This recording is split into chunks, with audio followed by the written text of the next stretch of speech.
Good morning, students. Today we are going to study plant growth regulator gibberellins. देखो, first of all, gibberellin discovered by Kurosawa. Discovered by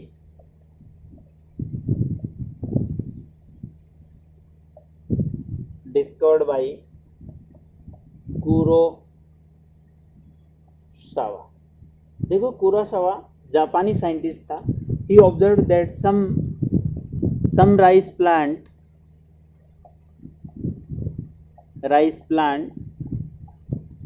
जो थे मोर taller थे then other. यानी जो rice paddy field जो था, उस paddy field के अंदर इसने देखा कि कुछ प्लांट जो थे वो मोर टॉलर थे या much taller than other plant. Such plants were found to be infected by fungus. यानी इनके ऊपर इन्होंने चेक किया. They found that these plants are infected by a fungus या fungi Gibberella fujikuroi. Gibberella फ्यूजिकुरोई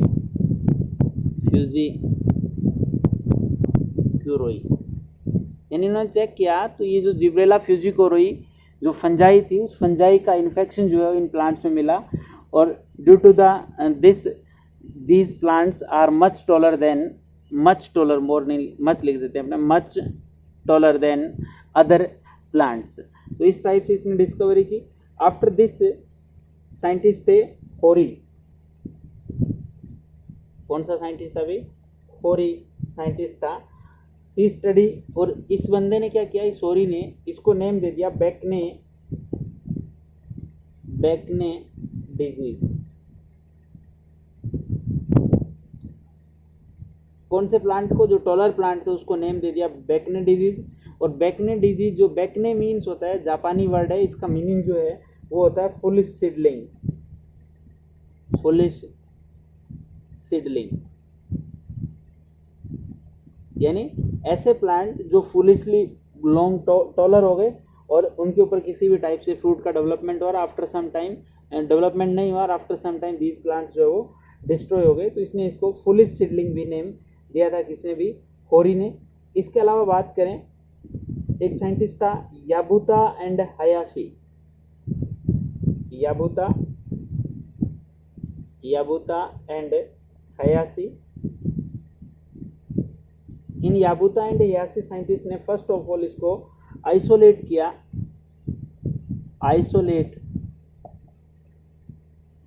gibberellins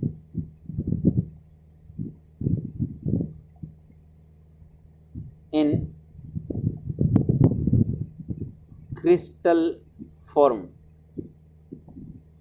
किस फॉर्म में आइसोलेट कर लिया इसको? क्रिस्टल फॉर्म के अंदर आइसोलेट कर लिया और इसको जिब्रेलिन नेम जो है वो दे दिया. उसके बाद बेरिन एक साइंटिस्ट था.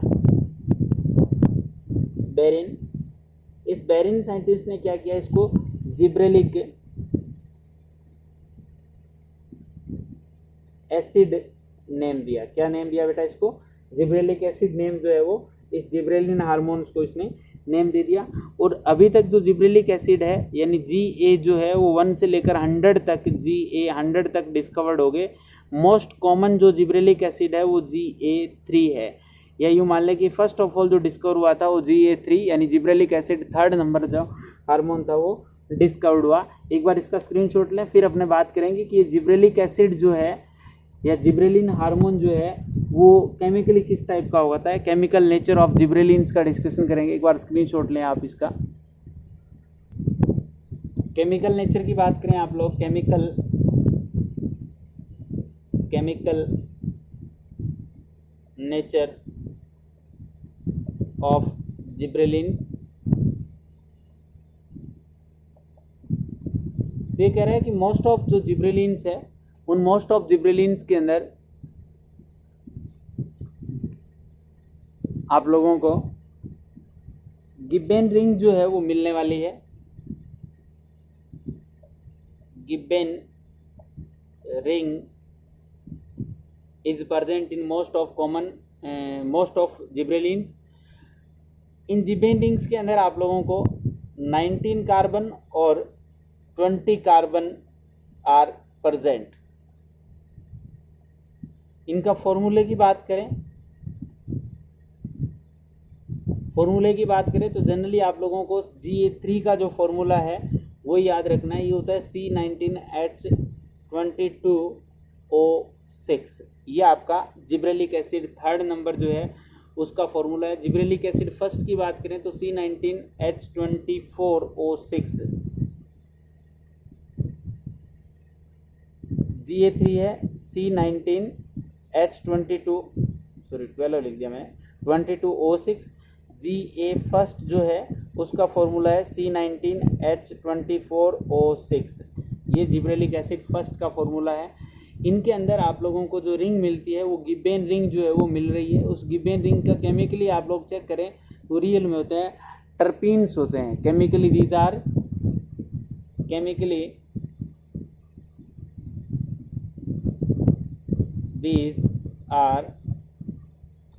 टर्पीन्स। क्या होते हैं बेटा? ये टर्पीन्स होते हैं। रिंग कौन सी मिलती है? गिब्बन रिंग मिलती है। अपने को ये याद रखना है, एग्जाम के अंदर मोस्टली यही चीज़ें पूछ जाती है कि जिब्रेलिन्स के अंदर which type of rings are present in gibberellins, then our answer is gibbane ring और केमिकली दीज आर टर्पीन्स। इसके जस्ट बाद अपने बात करेंगे फिजियोलॉजिकल इफेक्ट ऑफ जिब्रेलिन। तो एक बार इसका स्क्रीनशॉट लें फिर अपने आगे चलेंगे। देखो फिजियोलॉजिकल इफेक्ट ऑफ जिब्रेलिन्स की बात करें तो फर्स्ट इफेक्ट और मोस्ट इंपॉर्टेंट इफेक्ट जो है जिब्रेलिन्स का वो है इलोंगेशन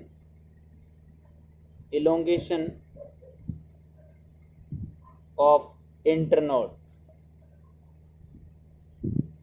देखो वो तो क्या कर रहा था, ऑक्सीजन तो इंटरनोड को शॉर्ट कर रहा था और जिब्रेलिन्स जो है वो क्या कर रहे हैं, इंटरनोड की ग्रोथ को इंक्रीज कर रहे हैं, जनरली आप लोगों को ये थोड़ा सा इफेक्ट जो है वो ध्यान रखना है आप लोगों को कि किस टाइप से आप लोगों को ये एग्जाम में पूछा जा सकता है। ये कह रहा है कि जनरली आप लोगों के पास कोई रोजेट प्लांट है। कौन सा प्लांट भी? तो रोजेट प्लांट जो है, रोजेट प्लांट का मीनिंग है रोज लाइक प्लांट, मीन्स जिसमें इंटरनोड जो है वो शॉर्ट इंटरनोड है। इस टाइप से लीफ के अंदर, लीफ प्लांट के अंदर इस टाइप से मिल रही है अपने को और शॉर्ट प्लांट है। इस शॉर्ट प्लांट पे ये कह रहा है कि जैसे आप जिब्रेलिक एसिड्स का सिक्रीशन स्प्रेइंग करेंगे देन इस प्लांट के अंदर आप लोगों को इंटरनोड की ग्रोथ जो है वो ज़्यादा मिलेगी और ये प्लांट जो इस टाइप से अप्रोक्स 5 to 6 टाइम लेंथ जो है वो इंक्रीज हो जाती है और 5 to 6 टाइम लेंथ इंक्रीज होगी due to the effect of gibberellins. इस इफेक्ट को आप बोल सकते हैं दिस इफेक्ट या this increase in length of stem और branch before fertilization, or we can say before reproductive phase, is known as bolting effect। क्या बोलते हैं बेटा इसको? बोल्टिंग इफेक्ट बोला जाता है। देखिए आप लोगों से एग्जाम में क्वेश्चन थोड़ा सा इसी से रिलेटेड कुछ रोटेट करके क्वेश्चन आप लोगों से, कंफ्यूजन वाला क्वेश्चन आप लोगों को दे सकता है। कैसा क्वेश्चन दे सकता है उसको देखें एक बार। पहले तो बोल्टिंग इफेक्ट को दोबारा से देखें। ये कह रहा है कि जैसे ही कोई रोजेट प्लांट था यानी जो ड्वार्फ प्लांट था, उस ड्वार्फ प्लांट पे आप लोगों ने क्या कर दिया, जिब्रेलिक एसिड का सिक्रीशन किया तो वो प्लांट जो है इंटरनोड की लेंथ इंक्रीज होने की वजह से प्लांट की हाइट इंक्रीज होगी, अप्रोक्स 5 to 6 टाइम्स जो है वो हाइट इंक्रीज होगी। This increment in height of stem और height of plant before fertilization या before fertilization by the use of gibberellic acid is known as bolting effect। और इसी bolting effect से related question क्या पूछेगा सपोज दैट उसने क्या कर दिया, आप लोगों को एग्जाम में दे दिया, a rosette plant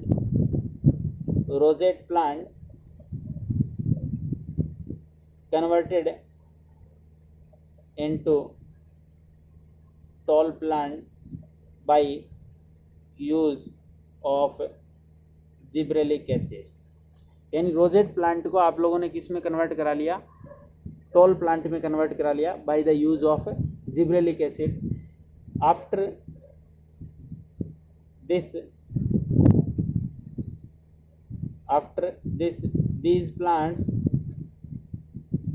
these plants are crossed with tall plant, then what will be the effect on length in F1 generation. यानी सीधी सी बात है कि आपने इनको टॉल में कन्वर्ट करा लिया, फिर आप इसका टॉल के साथ क्रॉस करवा रहे हो, तो आपके माइंड में आगे से टॉल का टॉल से क्रॉस करवा रहे हैं, तो F1 में ऑल प्लांट जो है वो कैसे होने चाहिए, टॉल होने चाहिए। बट अपने को याद रखना है कि यहाँ आप रोजेट प्लांट ले रहे हैं, उस रोजेट प्लांट में जिब्रेलिक एसिड से आप लोगों ने जो टॉल प्लांट बना लिया, इसका क्रॉस आप फर्दर टॉल से करवाएंगे, तो ऐसी सिचुएशन में जो फर्स्ट जनरेशन है उसके अंदर ये जो अपना इफेक्ट जो है ना, वो नो डाउट टॉल दिख रहा है, बट ये ड्वार्फिज्म के करैक्टर ही इसके अंदर मिलेंगे, क्योंकि जिब्रेलिक एसिड से कभी भी प्लांट की जेनेटिक्स जो है वो चेंज नहीं हो सकती। सिर्फ क्या होता है, इंटरनोड की लेंथ इंक्रीज होती है, जेनेटिक्स में चेंजेस नहीं होंगे। इस वजह से ये प्लांट तो कैसा है, ड्वार्फ प्लांट है, तो ड्वार्फ का टॉल के साथ क्रॉस करवाते हैं, तो फर्स्ट जनरेशन के अंदर सारे टॉल प्लांट तो आते हैं, बट हेट्रोजाइगस में आते हैं, होमोजाइगस में आते हैं। तो हेट्रोजाइगस में या आप लोगों को ऐसा भी क्वेश्चन दे सकता है कि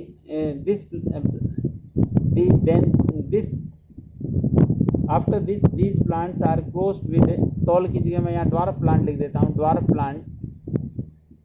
ड्वार्फ प्लांट के साथ इनका क्रॉस कराओगे, यानी शॉर्ट प्लांट के साथ क्रॉस कराओगे, तो फर्स्ट इफेक्ट आप लोग डायरेक्टली सोचेंगे कि सर ये टॉल है और ये ड्वार्फ है, इसका मतलब फर्स्ट जनरेशन में कैसा होना चाहिए, कैपिटल टी स्मॉल टी होना चाहिए, जबकि ऐसी कंडीशन नहीं आएगी। सारे के सारे प्लांट कैसे आएंगे बेटा, स्मॉल टी वाले आएंगे, ये कभी भी नहीं आ सकते। रीज़न है कि ये प्लांट भी ड्वार्फ प्लांट ही है, because we convert this rosette plant into tall plant by the use of gibberellic acid, which never change the genetics of any plant, it only change the morphology of plant। तो इस बॉल्टिंग effect का question आप लोगों से exam में चाहे किस type से बॉल्टिंग इफेक्ट का पूछ ले, चाहे आप लोगों से इस टाइप से क्वेश्चन पूछ ले, तो याद रखना, एक बार इसका स्क्रीनशॉट ले, फिर अपने आगे बढ़ेंगे। नेक्स्ट इफेक्ट जो है वो है आपका on seed germination. Seed germination, gibberellins जो क्या करते हैं, सीड जर्मिनेशन को प्रोमोट करते हैं, इंक्रीज करते हैं। तो सम प्लांट्स, जैसे आप लोगों ने कई बार नोटिस किया होगा कि घरों के अंदर जब वीट वगैरह की बुआई करते हैं, तो फर्स्ट ऑफ ऑल उनके ऊपर किसकी स्प्रे करते हैं आप लोग, जिब्रेलिक एसिड की स्प्रे करते हैं, यानी सीड जर्मिनेशन करवाता है। इसके अलावा बात करते हैं ब्रेकिंग ऑफ डोरमेंसी। अपने को पता है कि सीड को जर्मिनेट कराएगा, इट मीन्स ये ब्रेकिंग क्या करेगा, सीड की डोरमेंसी को क्या करेगा, ब्रेक करेगा या इंक्रीज करेगा। तो breaking of seed dormancy, breaking of seed dormancy, seed dormancy को ब्रेक करने का काम करेगा।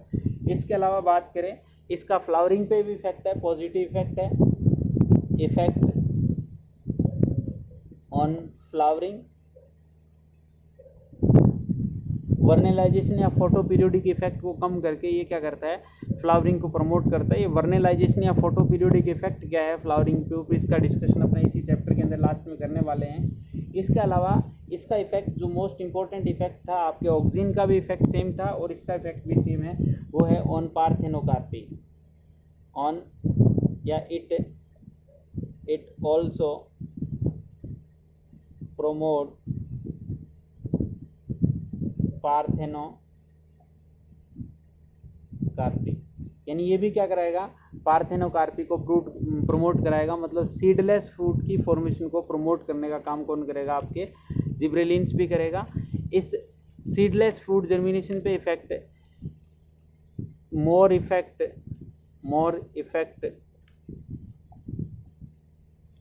of gibberellins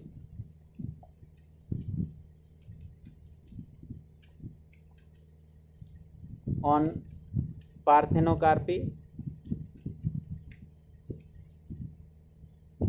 as compared to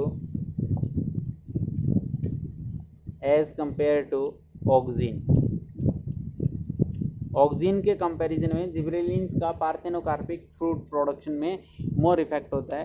तो ये आपका जिब्रेलिक एसिड जो प्लांट ग्रोथ रेगुलेटर था वो कंप्लीट होता है। इसके जस्ट बाद अपने 2 प्लांट ग्रोथ रेगुलेटर जो है वो रह गए आपके, एक तो साइटोकाइनिन रह गया, इसके अलावा आप लोगों का एब्सिसिक एसिड हार्मोन जो है वो रह गया। तो एक बार इसका स्क्रीनशॉट लें, फिर अपने आगे चल रहे हैं। एक इथाइलिन भी है, भी 3 प्लांट ग्रोथ रेगुलेटर जो है वो और बचे हुए हैं अपने पास।